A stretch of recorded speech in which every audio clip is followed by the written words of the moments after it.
Hai adik-adik semua, apa kabar hari ini? Senang bertemu kembali dengan saya Mr. Beans. Hari ini kita akan membahas materi gerak parabola bagian pertama, yaitu perpindahan dan kecepatan partikel dalam bentuk vektor satuan, terutama kalian yang saat ini berada di kelas 10 SMA. Dan di akhir materi, Mr. Beans nanti akan membahas soal latihan, sehingga adik-adik bisa lebih memahami materi ini. Baik adik-adik semua, langsung aja kita lihat bagian yang pertama.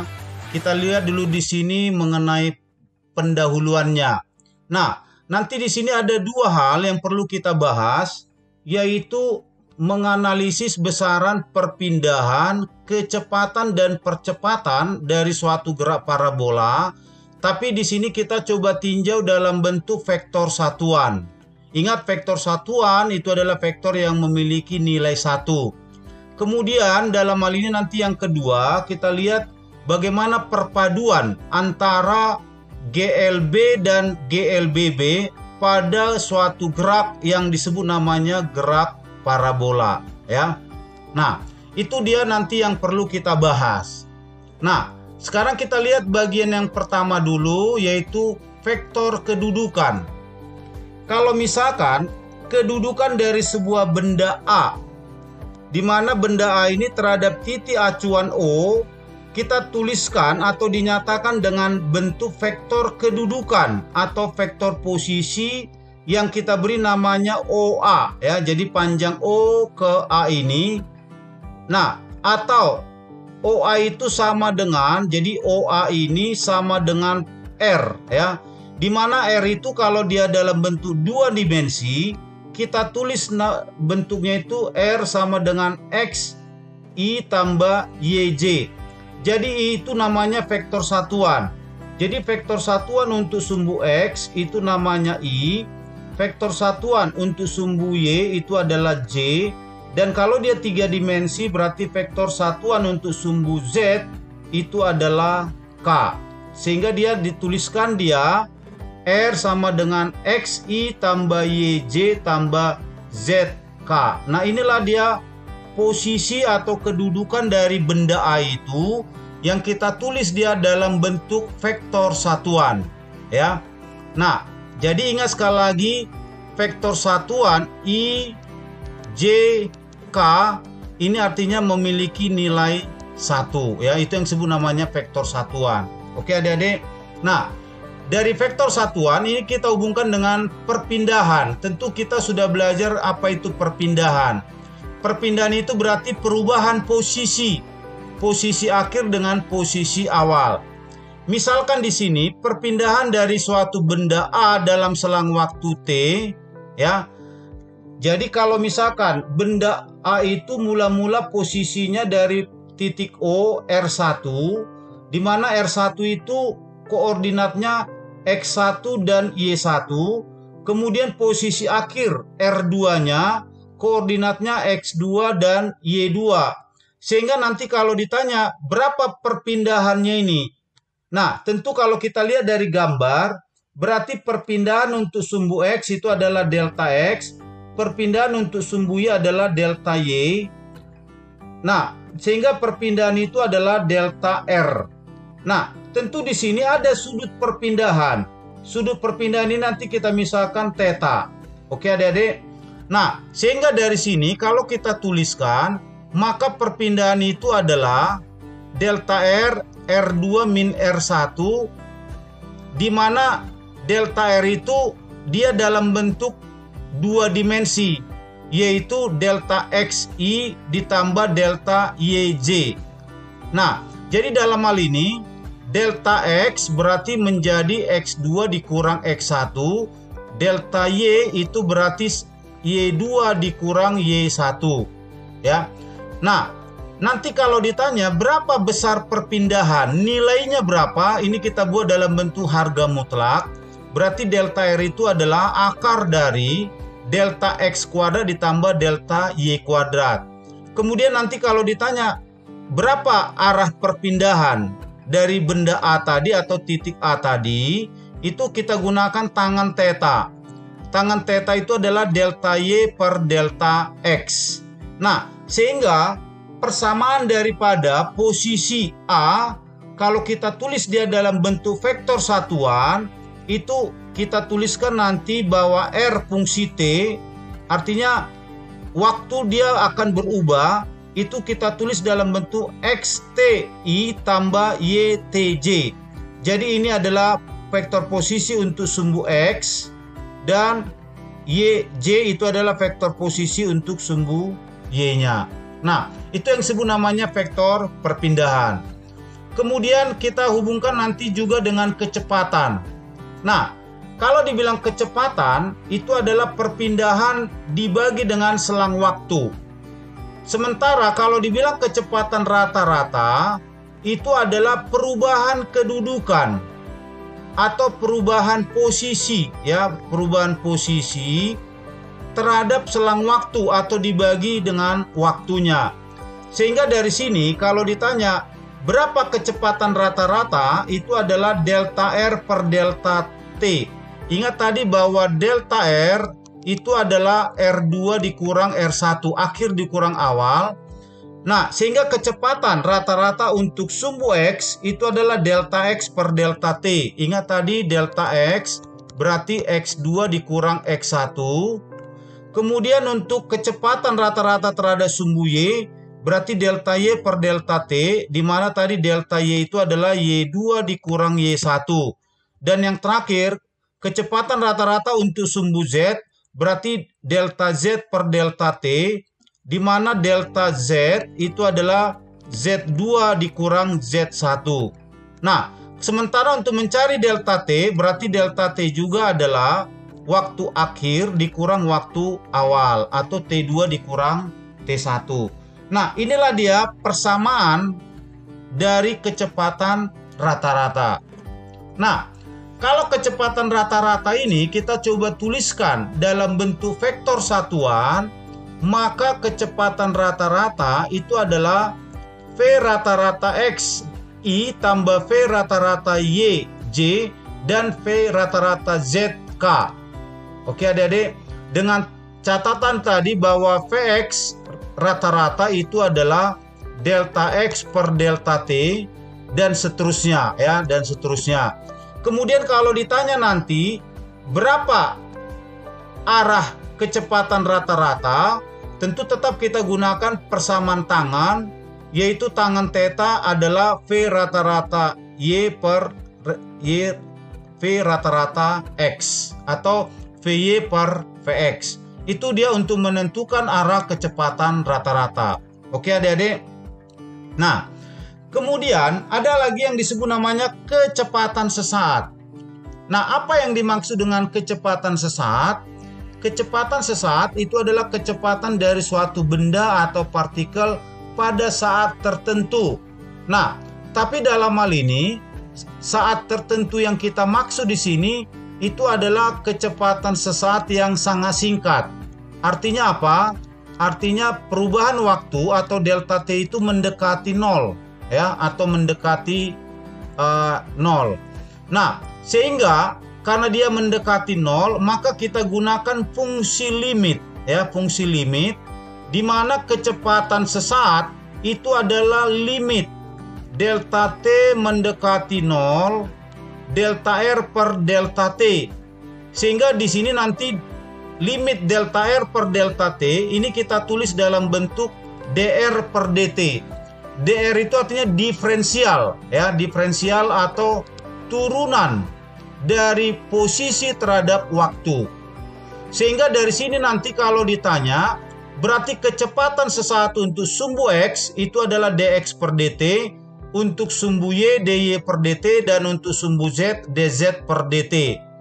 Sehingga dari sini kalau nanti kita tuliskan dalam bentuk vektor satuan, berarti V sesaat itu adalah dx per dt I, dy per dt J, dan dz per dt K. Dengan catatan dx per dt tadi adalah, ya, Vx. Sehingga dari sini ini menjadi Vx, dy per dt itu adalah Vy, dan dz per dt itu adalah Vz. Sehingga persamaan ini kalau kita tuliskan dalam bentuk vektor satuan menjadi Vxi tambah Vyj tambah Vzk.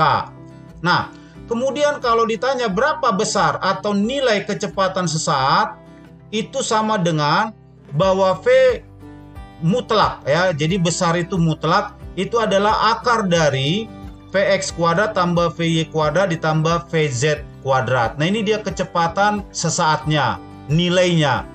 Kemudian kalau ditanya arah, tetap kita gunakan tangan, yaitu tangan theta adalah Vy per Vx. Nah, adik-adik, di sini kita lihat, tentu kamu belum begitu memahami tentang diferensial atau turunan. Nah, bagaimana bentuk atau persamaan umum ya? Persamaan umum dari fungsi diferensial atau turunan. Jadi kalau misalkan Mr. Bin ambil contoh, ada suatu fungsi y sama dengan ax pangkat n, di mana a itu adalah konstanta, n itu adalah ordenya atau pangkatnya.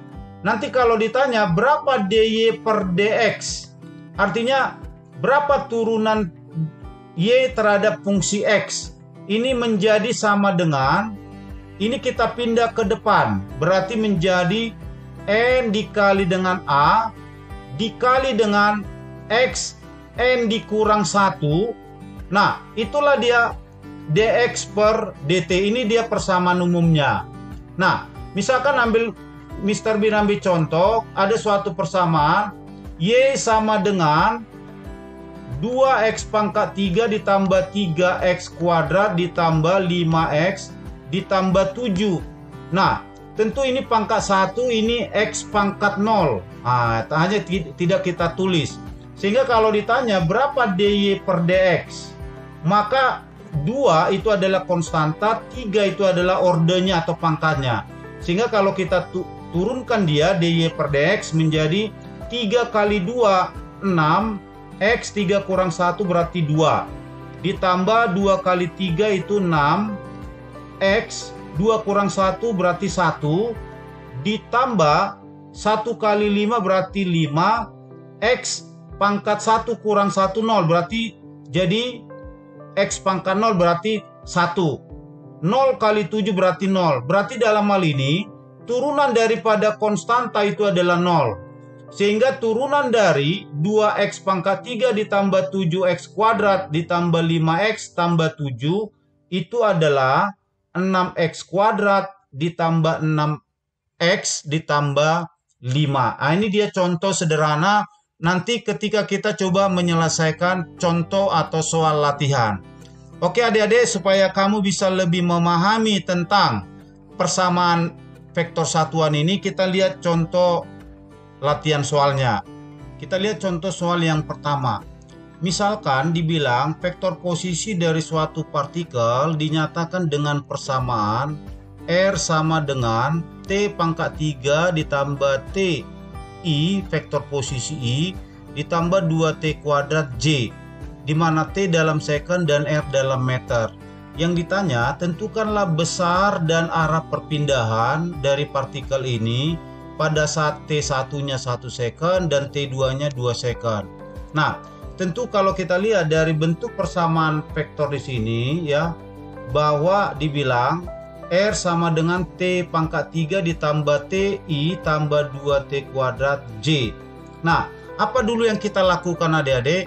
Maka langkah yang pertama, cari dulu ketika T1 1 second, cari posisi R1-nya. Sehingga kalau kita masukkan T-nya 1 second, berarti 1 pangkat 3 ditambah 1 I ditambah 2 dikali 1 pangkat 2 J. Sehingga kita dapatkan R1 itu 2I ditambah 2J. Kemudian masukkan lagi pada saat T2 2 second, ketemu dia R2. Dari sini kita dapatkan nanti R2, masukkan nilainya 2 second, maka kita dapatlah R2-nya 10I ditambah 8J. Nah, sehingga nanti kalau ditanya berapa vektor perpindahannya, tentu tadi udah kita jelaskan bahwa perpindahan itu adalah R2 dikurang R1. R2-nya yang mana? 10I ditambah 8J R1-nya berapa? 2I tambah 2J. Nah, tentu kita lihat bahwa R2 kurang R1 berarti 10I dikurang 2I itu menjadi 8I. Kemudian 8J dikurang 2J berarti 6J. Sehingga vektor perpindahan dari benda itu adalah 8I ditambah 6J. Kemudian kalau ditanya berapa besar perpindahan, tentu tadi masih ingat tadi ada ya bahwa perpindahan itu besarnya itu kita buat harga mutlak akar dari delta X kuadrat ditambah delta Y kuadrat. Nah, yang ini adalah delta X, kemudian 6 ini adalah delta Y-nya. Sehingga akar dari 8 kuadrat ditambah 6 kuadrat berarti itu menjadi 10 meter. Nah, itulah dia perpindahannya ya. Jadi dari 8 ke 6. Kemudian kalau ditanya berapa arah resultan perpindahannya, tentu tadi ingat arah perpindahan itu pakai tangan theta, yaitu delta Y per delta X. Delta Y-nya tadi di sini kalau kita lihat delta Y itu adalah 8 dan 6, berarti ini menjadi 6 per 8. Kita sederhanakan menjadi 3/4. Sehingga nanti kalau ditanya theta itu adalah arkus tangan atau tangan pangkat -1. Itu artinya arkus dari 3/4. Sehingga kalau kamu cari nanti di kalkulator ya, bahwa nilai theta itu adalah 37 derajat ya. Jadi tangan 3/4 itu adalah 37 derajat. Oke adik-adik. Nah, kalau misalkan adik-adik kurang memahami tentang latihan soal ini, kamu nanti bisa ya, kamu bisa ditanya di kolom komen ya, di komen. Oke adik-adik. Nah, kemudian kita lihat contoh yang kedua. Diketahui vektor posisi dari suatu partikel R itu 2T kuadrat dikurang TI ditambah 2TJ. Nah, ini dia vektor posisinya. Nah, di mana T dalam second dan R dalam meter. Yang ditanya, tentukanlah kecepatan vektor kecepatan rata-rata, kemudian besar dan arah kecepatan rata-rata pada saat T1 2 second dan T2-nya 4 second. Nah, tentu dari persamaan yang kita dapat di sini, apa dulu langkah yang kamu lakukan? Sama halnya dengan contoh yang pertama tadi, cari dulu ketika T1-nya 2 second, masukkan dia nilainya. Berarti 2 dikali 2 kuadrat dikurang 2 plus 2 dikali 2, sehingga nanti kita dapatkan menjadi 6I ditambah 4J ya, 6I tambah 4J. Kemudian masukkan T2-nya 4 second, berarti ini nanti akan kamu dapatkan R2-nya itu 28I ditambah 8J. Sehingga dari sini nanti kalau ditanya berapa kecepatan rata-ratanya, ingat tadi kecepatan rata-rata itu adalah perpindahan dibagi waktu. Tentu perpindahan itu adalah R2 min R1 per T2 min T1. Oke adik-adik. Nah, R2 itu adalah 28I tambah 8J. R1 itu adalah 6I ditambah 4J. Nah, ini kita buat dalam kurung ya, dalam kurung. Sehingga dari sini kita dapatkan 28 dikurang 6 itu adalah 22. Ini adalah 2. 22 dibagi 2 itu adalah 11I. Kemudian 8 dikurang 4 itu adalah 4. Dibagi 2 itu adalah 2. Sehingga dia kecepatan rata-rata dalam bentuk vektor satuan itu adalah 11I ditambah 2J. Kemudian kalau ditanya berapa besar kecepatan rata-rata, tentu dalam hal ini kecepatan rata-rata tadi bahwa V rata-rata itu adalah akar dari ya Vx kuadrat ditambah Vy kuadrat ya, rata-rata. Nah, ini adalah Vx rata-rata, yang ini adalah Vy rata-rata. Sehingga kalau kita kuadratkan berarti 11 kuadrat ditambah 2 kuadrat. Berarti ini 11 kuadrat 121 ditambah 4 berarti menjadi 125. 125 itu adalah 25 kali 5, berarti akar 25 itu adalah 5. berarti hasilnya 5 akar 5 meter per second. Oke adik-adik. Nah, kalau ditanya berapa arah kecepatan rata-rata, tetap kita gunakan tangen theta, yaitu delta Y per delta X atau VY per VX. V-nya 2, VX-nya 11. Maka kalau kita cari nanti di kalkulator bahwa nilai theta adalah arcus tangannya.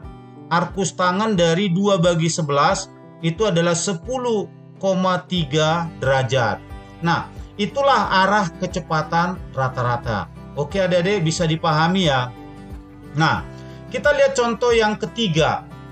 Sebuah partikel bergerak dalam suatu koordinat XY, bidang XY, di mana perubahan posisi dari partikel mengikuti persamaan, di mana R itu posisinya 2T kuadrat ditambah 4I ditambah 3T kuadrat tambah 5TJ. Jadi ini adalah X dan ini adalah Y-nya. T dalam second dan R dalam meter. Yang diminta adalah tentukanlah kecepatan pada saat T 2 second. Kemudian yang ditanya B-nya, besar dan arah kecepatan pada saat T 2 second. Jadi dalam hal ini, kita lihat dulu, kita coba sederhanakan. Berarti yang ini adalah X, sehingga X-nya itu 2T kuadrat tambah 4. Kemudian yang ini adalah Y, berarti Y-nya 2T kuadrat, 2T pangkat 3 ditambah 5T. Oke adik-adik? Nah, sehingga dari sini, kalau ditanya, vektor kecepatan sebagai fungsi waktu berarti Vx. Vx itu adalah dx per dt. Berarti d terhadap t. Berarti x tadi yang ini, ingat tadi adik-adik, untuk menentukan diferensial atau turunan, berarti 2 ini tadi adalah konstanta, 2 yang di atas itu adalah orde. Berarti 2 kali 2 itu 4t. Konstanta itu dia 0. Sehingga Vx itu adalah 2T meter per second. Kemudian Vy, berarti Vy itu adalah dy per dt. Ya, dy per dt. Berarti turunan dari T pangkat 3 ditambah 5 itu adalah, ya adik-adik, berarti di sini ini tadi adalah 2, ya, 2T pangkat 3. Berarti menjadi 6T kuadrat ditambah dengan 5, ya. Masih ingat tadi ya? Nah, sehingga dari sini karena kita udah dapat Vy-nya, ya. Sehingga dari sini kita peroleh, ya. Sehingga dari sini nanti kita peroleh bahwa V itu sama dengan Vxi ditambah Vyj, ya, Vyj. Nah, berarti ini menjadi 4, ya, 4Ti ditambah 6T kuadrat ditambah 5J. Nah, inilah dia persamaan daripada kecepatannya, ya, kecepatan sesaatnya. Nah, kemudian dalam hal ini yang diminta besar kecepatan pada saat T-nya 2 second. Maka adik-adik tinggal masukkan.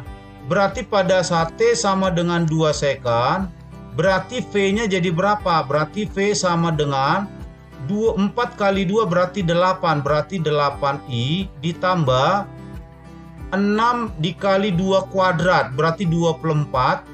24 ditambah 5 itu berarti 29J. Ya, 29J. Nah, inilah dia persamaan untuk T 2 second. Nah, kemudian dari sini nanti yang kedua diminta berapa besar dan arah kecepatannya.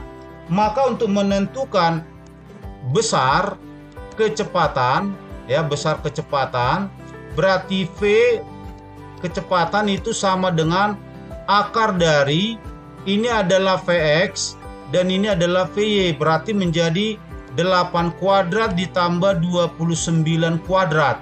Berarti ini menjadi sama dengan, kalau kamu hitung itu nanti hasilnya 30,08 meter per second. Inilah kecepatan pada saat 2 second. Oke adik-adik. Nah, kemudian kalau ditanya berapa arah kecepatan, ya, arah kecepatan sesat, maka arah kecepatan sesat tetap kita gunakan tangan theta. Itu tadi adalah VY per Vx, ya, VY per Vx. Nah, VY-nya berapa? VY-nya di situ tadi adalah 29/8. Nah, ini kalau kita sederhanakan, itu nanti hasilnya adalah 3,625. Sehingga dari sini kita dapatkan nilai theta itu adalah arkus tangan atau tangan pangkat -1, 3,625. Nah, tentu kalau kamu cari nanti di tabel atau kalkulator, itu hasilnya bahwa theta 74,58 derajat. Oke adik-adik. Nah, itu kira-kira untuk menentukan kecepatan pada saat T 2 second. Nah, ini kira-kira yang bisa Mr. Bean sampaikan. Maka untuk materi yang berikutnya kamu bisa lihat di video yang berikutnya. Oke adik-adik, sampai sedemikian kita nanti bertemu di lanjutan dari materi ini.